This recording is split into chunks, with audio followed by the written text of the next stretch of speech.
ভাস্কর, মমতার দুর্গে তো এবারও বিজেপি হানা দিতে পারল না, তবে এই পর্যায়ে যদিও বিজেপি এখন পর্যন্ত প্রাপ্ত ফলাফলে এগিয়ে আছে, এখন পর্যন্ত কোন জোট কতটি আসন পেয়েছে সর্বশেষ কি তথ্য আছে আপনার কাছে? ধন্যবাদ তুলিয়াপা। এখনো যেটা আমাদের কাছে নির্বাচন কমিশনের থেকে এত শিলমোহর পড়েনি আসনে, তবে পশ্চিমবঙ্গের যেহেতু প্রশ্ন তুললেন, পশ্চিমবঙ্গে কিন্তু তৃণমূল কংগ্রেস 42টি আসনের মধ্যে ইতিমধ্যে 30টি আসন দখল করতে পেরেছে।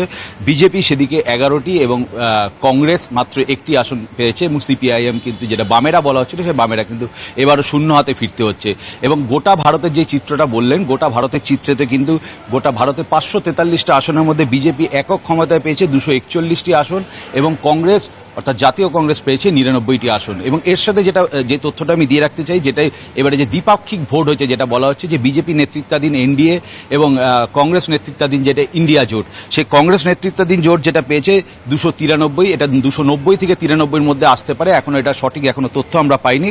এবং এর পাশাপাশি যেটা এনডিএ জোট মানে অর্থাৎ ইন্ডিয়া জোট কংগ্রেসের জোট, সেটা 232 আসন।